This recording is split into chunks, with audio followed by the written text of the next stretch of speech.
smarts and my...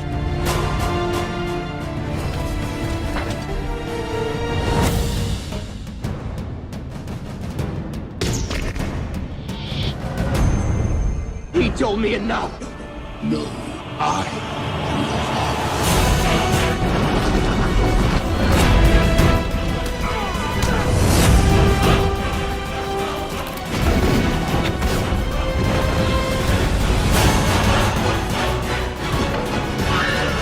Here's Chuck.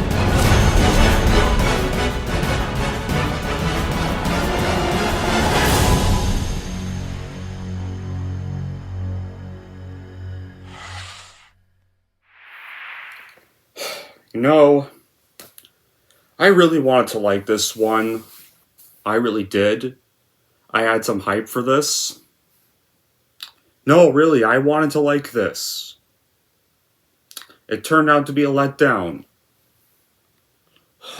Man, when I saw scores, I thought they were just paid scores, but now I can see why. But anyways, hey everyone, it's Don Corleone here, and this may look like it's a rant, but it's not really going to be a rant. It's going to be a movie review, but it's not going to be a positive movie review. It's going to be a disappointed movie review. Because this film was a big disappointment.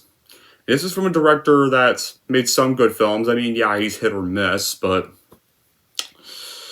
it's going to be for none other than last weekend's ARGYLLE, which is directed by Matthew Vaughn. So, what was the plot of this? Well, Ellie Conway, that's a spy novelist who seldom leaves her home, gets drawn to the real world of espionage when the plots of her books get a little too close to the activities of a sinister underground syndicate. Then when Aiden, the spy, shows up and saves her from being kidnapped or killed, or both, Ellie and her beloved cat, Alfie, plunge into a covert world where nothing and no one is what it really seems. Yeah, it's the plot is. So anyway, how was this really made? Well, ARGYLLE, believe it or not, got announced in June 2021, and Matthew Vaughn got attached to direct and would be produced for Marv Studios. The ensemble cast got announced in the following months. It is reported that the script was written by Jason X, and Dua Lipa stars in the film as well, and was also going to provide original music for the title track and score. Now, the film then got shot and advertised, and it seemed like it'd be great. But when it premiered at the Odeon Leicester Square in London on January 24th, 2024, then got released by Universal Pictures and Apple Original Films in the United Kingdom on February 1st, then got released in the United States the following day on February 2nd. And the reception so far, guys, has been mixed to negative, and it's done pretty bad at the box office so far. It was predicted to do bad at the box office from the start, but it performed below expectations last weekend. Now, as for my reaction, I was so hyped for this film when I saw the trailers, because occasionally I'll like Matthew Vaughn as a director. I liked Kick-Ass, I liked the first Kingsman film, but he's had some misses as well, but he seems like a pretty decent dude as well. So I asked him all for this. Because also, this even stars actors I like Henry Cavill, Bryce Dallas Howard I don't mind, and Catherine O'Hara even, Sam Rockwell I actually do enjoy. Yeah, some old faces are in here, so it was nice seeing some of these old faces again. So I saw the film last weekend. Man, was this a disappointment. Easily the first biggest, Now, these last two, Night Swim, Mean Girls, were expected to be bad. But this one, I actually was excited for this. So it's the first disappointment this year. I already have to have a bad start to February as well. At least we've had The Beekeeper so far, but everything else has been either just bad or disappointing so far. I really hope Lisa Frankenstein... I'm seeing Lisa Frankenstein this weekend, so I hope that can at least be enjoyable. I did see Orion in the Dark, so we did have our first worth buying, which I will tell you about later. That's another review, though. This was a huge disappointment in many ways possible, and it's easily Vaughn's worst directed film. You want to know what this was? It was a watered-down version of things like James Bond, a watered-down version of the first Kingsman movie, except for the female lead this time, and it even stole elements from The Lost City as well. Like, the writer, gets pulled into this old dangerous little is now this target of a dangerous criminal. A guy shows up and literally has to save her. Okay, guys, that is literally the plot of this movie. Same plot as this movie, literally. Like Howard and Rockwell's characters, almost the same subplot as these two. They literally copy elements from this film. This film. In one, and it's not even that old. Just with some Matthew Vaughn elements this time. And more of an action spy comedy, instead of just a adventure comedy. Like, Argylle is a disappointingly generic offering from Matthew Vaughn that does nothing to raise him out of the slump he's been in lately, like with the Kingsman prequel, Kingsman the Gold Circle, this now. Because up until now, like, he was usually a master at taking familiar plot structures and using them to make a subversive take on tried and tested story tropes. He did this for superheroes in Kick-Ass and for the spy genre in the first Kingsman movie. Argylle, on the other hand, barely has a single original idea in its entire runtime, so it doesn't feel like it's doing anything of substance when the familiar story. It's literally uninspired as a viewing experience, and a pretty boring one at that. Like, I don't know what happened to this guy. Like, this guy used to be so good at telling conscious, focused stories, because this was another film that felt massively overindulgent. It's definitely too light a word to describe how poorly paced this movie is, because almost every single scene in this thing overstays its welcome. Like, no matter how many great actions and funny moments there are, you drag these moments on for too long, they lose all their effectiveness. Like, the totally box-standard story doesn't do anything to justify the runtime it's given, and Matthew Vaughn's serious lack of restraint in editing robs the entire film of any pace or urgency. Like, it's pretty much Mission Impossible, or any James Bond movies, with a lot of bad, obnoxious CGI. Besides that, Argylle even suffers storytelling problem. It may have an interesting concept, but Matthew Vaughn execution here is just poorly done. It's got this unnecessary long narration, and at the end there's a writing problem. The film felt like there's just too much twists, and weird characters' decisions. And think, like, seriously, like, when you see, like, trailers for this, like, you think you're going to get a film that stars Henry Cavill and John Cena, some of the biggest stars. But they're given a role that's just wasted and feels like it's all for nothing. And you can't just put two actors in a movie that are huge successful stars in today's world and get stars stubbed and are more interesting actors, and they only have like a total of 5 minutes in a 140-minute long film. Speaking of that, this movie did not even need to be 140 minutes damn long, because it felt longer than that. Like, how the movie begins is, we start off with Henry Cavill's character. In here, Henry Cavill's fake character, he prepares to move on to his target, who is literally a terrorist named Agreje, played by Dua Lipa. After a brief dance together, Dua Lipa has her assassins draw their guns at Henry Cavill. Then, of course, he contacts his partner, who's played by Ariana DeBose, and uses her tech to find a way for Henry Cavill to get out. Then, terrorist then corners Henry Cavill and his partner and fires them, and it hits his partner in the chest. Cavill's character tries to save her, contacts his other associate, who's played by John Cena, to catch Lagrange before she can even escape. And Wyatt catches her, and he and Argylle interrogate Lagrange and learn who her employer is. And it turns out she's working for Richard E. Grant's character. And the director also employed Argylle and Wyatt. Yeah, Lagrange poisons herself before she can be bought in, and Argylle now wonders who he could really trust. But sadly, we're not getting a Henry Cavill spy movie, because instead, we're literally shifting to a book reading by our real lead character, who's actually played by Bryce Dallas Howard, playing a writer named Ellie Conway, the author of this series, and that the character originates from. The entire scene is literally just the last chapter of the 4th book in this series, and after she answers questions, she then goes on to her private cabin with her pet cat Alfie, and that she can begin writing the 5th book, and she spends the evening writing the whole thing, thinking she has completed it, and then just goes to bed. And, like, just throughout the film, like, her character was the least interesting to watch at all. Just kind of, most of the time, a lot of scenes she just comes off as whiny and irritating in some parts. And then in the morning, Ellie gets contacted by her mother Ruth, played by Catherine O'Hara, who's actually, it was nice to see again after a while, and who spent all night reading the manuscript Ellie sent her, and Ruth says the book is good but doesn't like the ending, and thinks it's a cop-out ending, so Ellie then decides to write another new chapter to try and give the book better closure, and then envisions several scenarios to give Argylle a better ending. But she finds herself drawing a blank.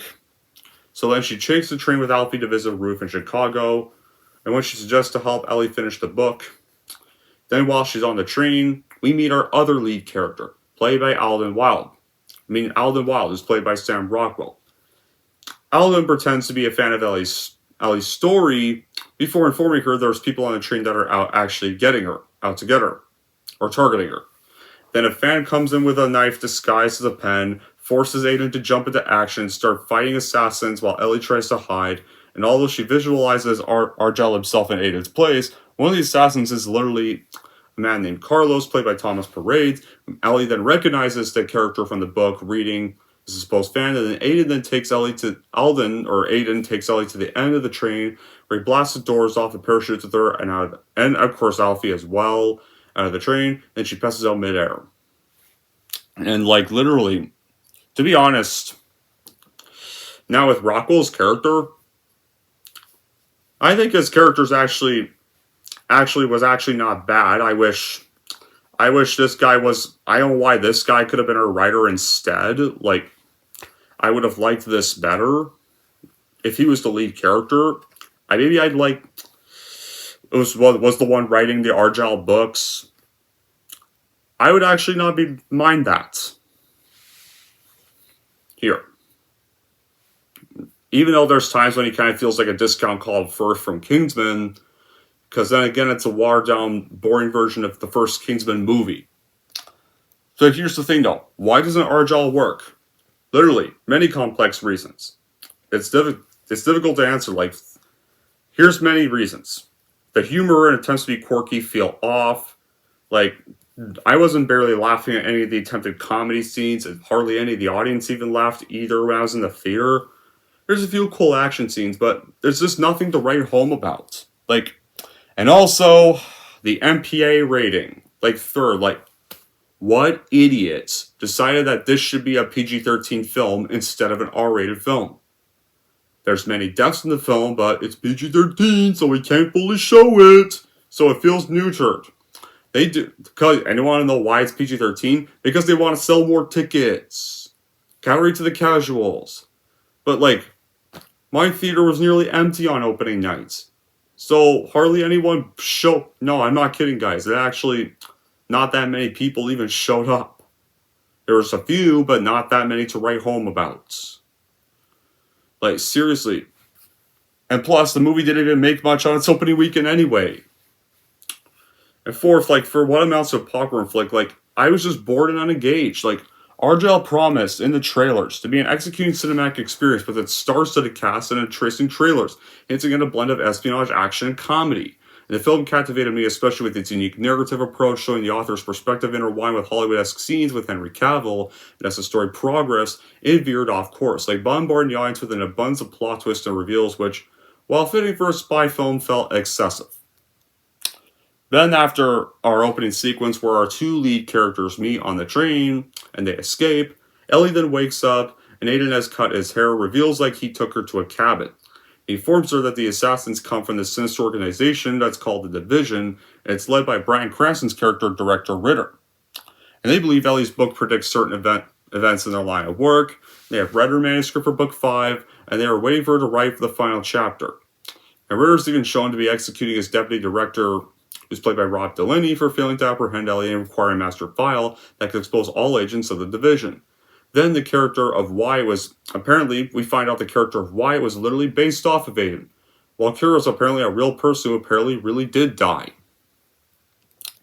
So then, Aiden then brings Ellie and Alfie along with him to find the informant, played by Stanley Morgan, who's now going to deliver the master file to him. They hope to get an idea of where to find Bakunin, so Aiden convinces Ellie to start writing the next chapter on the way, in which Richard and his men listen in on because some fans record Ellie on their phones. Then the duo get led to an apartment that belongs to Bakunin, but they find nothing but an opening under the floorboards. when Aiden finds a book with information written by Bakunin. Soon, though, the Vision assassins start making their way towards the building, and it leads to Ellie and Aiden being under the floorboards. So then after a while, Aiden then springs out from underneath to start killing the assassins.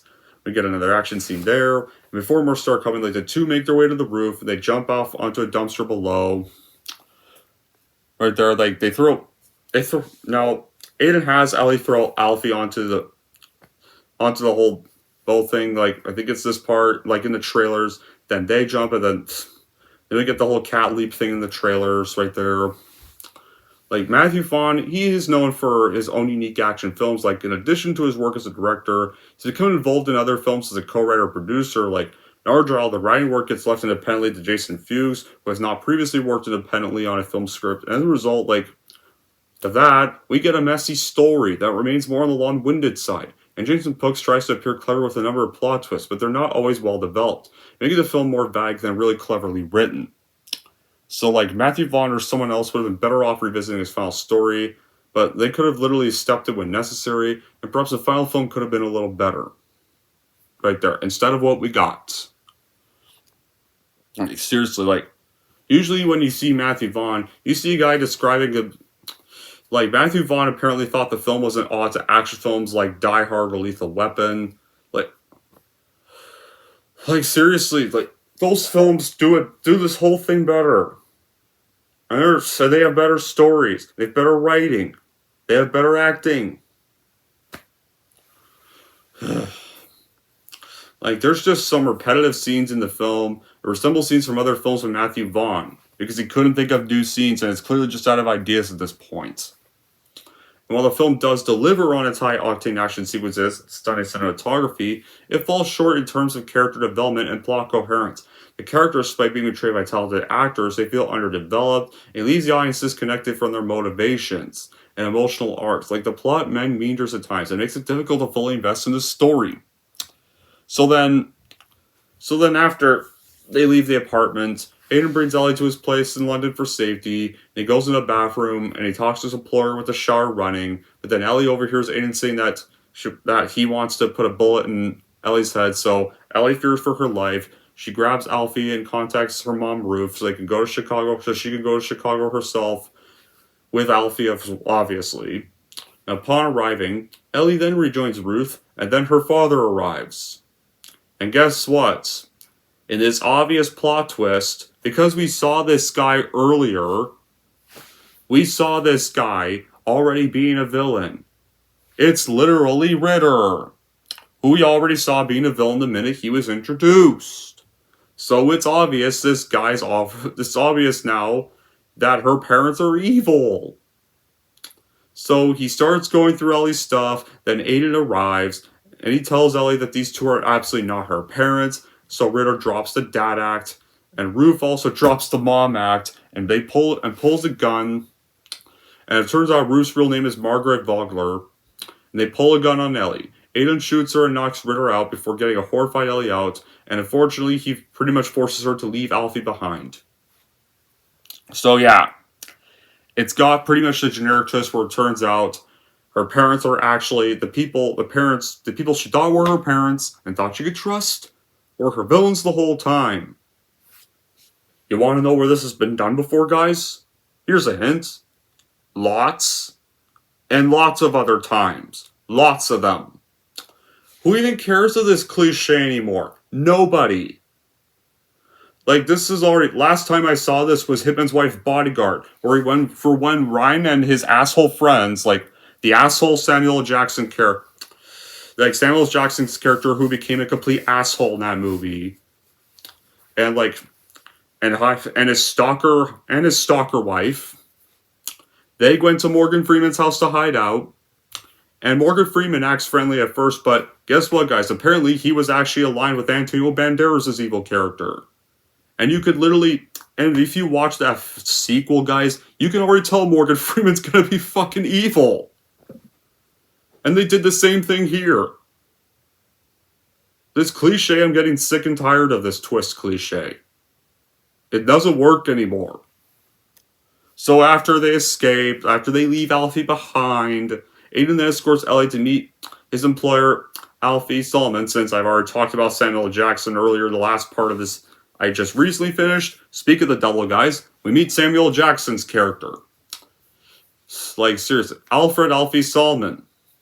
And here, Ellie learns the real Agent Argylle is none other than, apparently, guess what, guys? Apparently, Argylle was actually Ellie herself. The books were not predictions, but memories of her past. Life as a spy. And her real name was actually Rachel Kyle. And she lost her memory after a mission went wrong. Ritter and Vogler got to Rachel before Aiden could, and they posed as her parents and made her believe she was always an aspiring writer so that she could document her thoughts down and eventually bring her down. And they're hoping for the latest book to reveal the location of the master file. Nellie's bewildered at the revelation until Aiden engages her in combat. And she is able to utilize her skills from memory to neutralize him. And despite the efforts of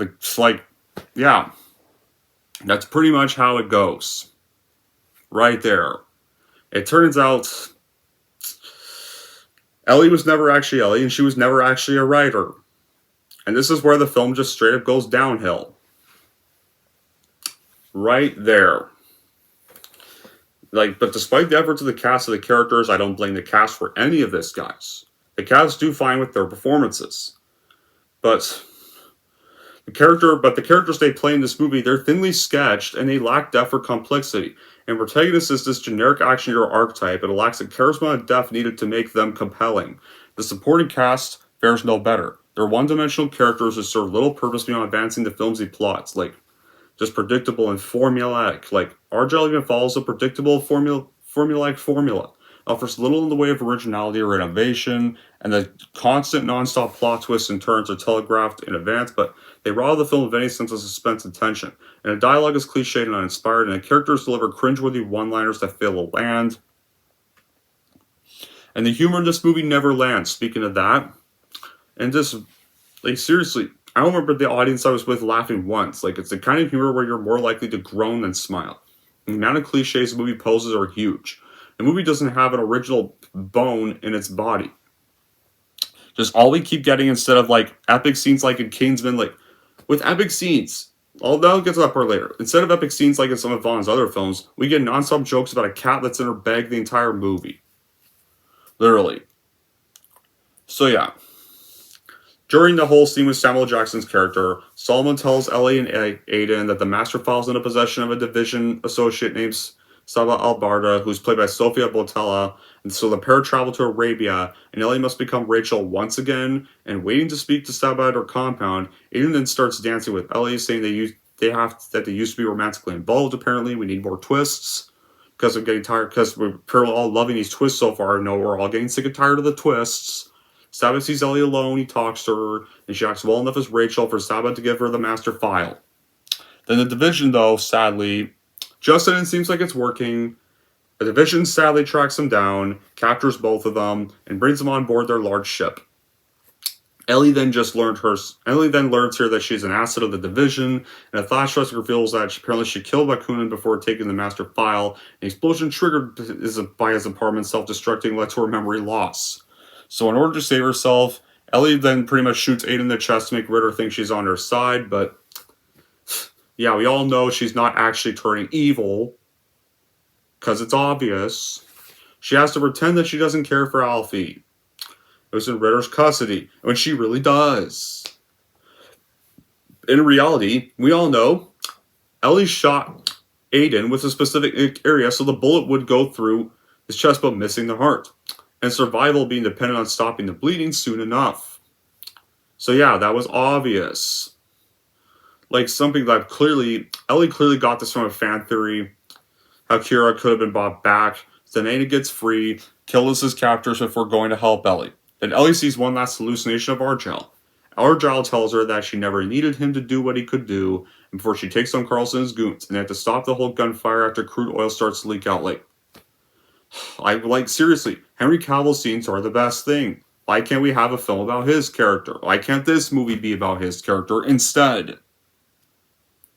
And so they escape their captors, and then we get we get more action, and oh my god, and this part, don't even get me started on the fucking scene where Ellie then remembers one of her memories being ice skating, so she straps blades to her shoes and ice figure skates across the fucking oil, slicing through assassins like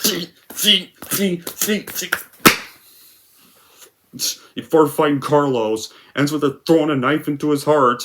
In a scene that literally feels like 20 fucking minutes because of how long this movie is, and with gross AI-like facial expressions and obnoxious CGI. Like, Matthew Vaughn has made better action scenes. Kick-Ass. Literally, it's like, when Kick-Ass has his first fight scene with those thugs, saving that victim. Leave him alone! It's none of your business. Yes, it is. And then Omen's prodigy starts fucking playing, and he's whacking them with his batons. Or when Big Daddy raids the whole warehouse when they're setting up a trap for Kick-Ass and sets the place on fire. Yeah. Like, there's more I'll get to, like, later. Like, or how about, like, during the finale, when Hit Girl's raiding like, Mark Strong's place. Like, I don't give a bad reputation, shooting up the whole people. And then, of course, an Elvis song then starts playing, and Kick-Ass shows up on jets, launches a whole bunch of guns, shoots out the whole guns with that, shoots up everybody. Then they go fight Mince Plaza Mark Strong. And when Mark Strong overpowers Hit Girl, Kick-Ass then shows up and blasts him away with a bazooka during that whole finale. Or how about Kingsman, the church scene? The scene in the church where Colin Firth shoots up a whole church people before letting himself be sacrificed. What happens to scenes like this? So anyway, after Ellie does her little Blades of Glory figure skate impression for 20 minutes, she shoots the rest of the assassins before she and Aiden take out every last villain on the ship as a couple. There's plenty of flair, and they get to the ship's control room to send the master file to Solomon. Then Ritter aims his rifle at them again. Then Alfie then lunges towards the villain, begins to sew it at his face, and gives Aiden the chance to shoot and kill Ritter. So, Ritter is dead, but unfortunately Alfie clawed out his eyes. A retinal scan was needed to complete the upload, and Aiden finds an alternate way. Like, Vaughn's direction here is messy, and the narrative is an interesting concept, but it literally feels predictable and repetitive as it tries to add plot twists and other concepts together, and that makes it convoluted. So because of that, it makes the characters understand some of the dramatic elements to be a bit boring. Like, you have good action and stunts here, but some really awful CGI moments just ruin it. Like, the CGI cat is horrendous, the dialogue is rough, the humor and soundtrack are pretty bad, and this almost just feels like something AI would make. Like, seriously, like, I mentioned all those scenes in Kick-Ass, there's another epic scene in Kingsman, like the finale of Kingsman. You had Eggsy, Merlin, and Roxy locating Samuel Jackson's bunker, and many of his conspirators are gathered. Then Roxy piloted high-altitude balloons, breaks the Valentine's satellite network, and secures a replacement. Merlin then flies to that bunker. Then Eggsy masqueraded as king, but he discovers that false Kingsman recruit Charlie Hegseth, who failed the interrogation by Richard Brake, cornered by Valentine's men. Then Merlin activates the implanted chip's failsafe and it killed the guards, and conspirators' heads explode around the world.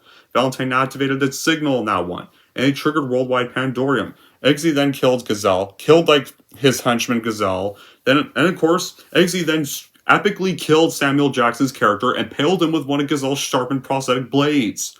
It stopped the signal, and Eggsy got Brandon New Galahad, and offers his mother and baby half-sister a new home. And then we get to the callback scene of Colin Firth's entrance scene in the first Kingsman movie, in that scene where this time Eggsy was going to take on his stepfather. Epic right there. That was an epic way to end the first Kingsman movie. It's like, and I mentioned Kick-Ass. When Kick-Ass showed up on jets and blasted with his machine guns. Right there. Or the warehouse scene. Or the first fight scene with Kick-Ass. All epic scenes right there. He's done. What do we get here? A lousy file upload and a stupid, pathetic, fucking brainwashing music box. Like, in this finale, like, how does this movie end? Like, after the whole figure skating scene and Ritter is killed by the cats, the duo begin uploading the file to Solomon, and Vogler then shows up with a music box to mind control Ellie and try and kill Aiden again. And it also makes her put the upload on hold. Aiden then fights Ellie reluctantly and nearly dies until a massive silent hops onto the ship and brains Vogler with a wrench that caused her to drop the music box, and it shatters upon hitting the floor, and it severs Ellie's mind control. And it turns out, another plot twist. It's Kira, who survived her gunshot wound the same way Aiden survived his.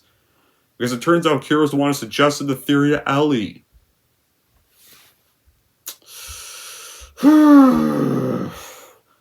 Just too many plot twists in here. And then the three send the rest of the Master finally leave the ship to blow up. It kills Vogler and anyone else left alive, and Ellie and Edie finally share their kiss. And then Ellie returns to the author role because apparently she doesn't seem traumatized from what that happened. Yeah, the life that brainwashed you? The life you got brainwashed to believing? You return to that? She returns to her author role, finishes book 5, gives Argyle a happy ending, then goes back to the bookstore for another reading, and a fan asks her what happened to the characters after the story. Ellie then says all that hypothetically, and Solomon receives high honors from the CIA for exposing the division, and Kira went to rise up in the tech field, and then Ellie and Aiden appear to be now a couple, and before Ellie Endstains, another fan who looks much like a nerdier version of Ellie's image of Argyle, stands up to ask a question, but also suggesting Ellie might have questions for him, and that leaves her surprised. And that seems like it's the ending, but it's not, because we get to a flashback 20 years earlier, and we get to a younger Argyle who's played by Lewis Partridge. He enters a pub, and it turns out he seems to be working with the Kingsman Agency, because they exist in the same universe. And Tesla says Argyle Book 1, and a film adaptation of his first novel is said to be coming soon. Yeah, good luck. If that's teasing a sequel, guys, good luck, because this movie's fucking bombing at the box office. So basically, yeah, how the post-credit scene went was this movie has a connection to Kingsman and is hinting at a cinematic universe because every fucking thing needs to be a cinematic universe in today's world. Like, first we have to have a John Wick universe, we have to have a Fast and Furious universe, and now we have to have this universe. All this, no. This film was a disappointment. There were some good things, like Sam Rockwell's character, Henry Cavill's character. Some action scenes are fine when they're not wrecked by the obnoxious CGI. All this was Howard getting possessed by a music box. A fake character is actually real. Kills O'Hara and kills Catherine O'Hara with a wrench. Bryce Dallas Howard figure skating on fucking oil for 20 minutes with obnoxious facial expressions that obviously look fake. And then they leave and goes back to author life, and a nerdy fan appears with questions, and that's how it fucking ends. Just set up for attempted sequels, which probably won't fucking happen because this movie's already bombing. Due to the reviews and the predictions. Once again, guys, I have good qualities. Henry Cavill scenes, because, Henry Cavill scenes, I wish we could have had the film. I wish the scenes with Henry Cavill, this could have been the movie. This should have been the movie we should have had. Instead of a lame, uninteresting Dallas Howard that's just basically rips off Sandra Bullock in The Lost City, and it's revealed she's a character that got brainwashed by fake parents, and teaming up with Sam Rockwell, who I wish could have been Henry Cavill's partner instead of John Cena. I would have preferred Henry Cavill Rockwell being the focuses of the film. It would have been slightly better than what we got. And some action sequences that are not ruined by CGI are good. So yeah, I've said it before and I'll say it again. Argyle is a huge cinematic disappointment of this year, and it sucks because I was very excited for this movie. So yeah, in the end, is Argyle in a void? Yes, it is. It is in a huge void for Matthew Vaughn fans who are worried of getting a pure disappointment with this film, because that's exactly what this movie is, a disappointment. Anyways, guys, that's it for my review of Argyle. And if you're wondering how I'm going to rank Argyle, here's how I'm going to rank this movie. So overall, if you're willing to see this, please do not, because it's basically a PG-13 Kingsman without any of the good stuff of Kingsman. And if you're wondering how I'm going to rank Argyle, I'm going to give Argyle a 5 out of 10. There we go. That wraps up my review for Argyle, so Lisa Frankenstein comes out in a few days. Let's hope it's good. If it doesn't have good critical reactions, I hope at least it ends up being good with audiences. And maybe it could be another Renfield. But, yeah. Until then, guys, that'll be it for this review. Thank y'all for watching. If you like this and want to see more, don't forget to like, subscribe to Don G. Corleone.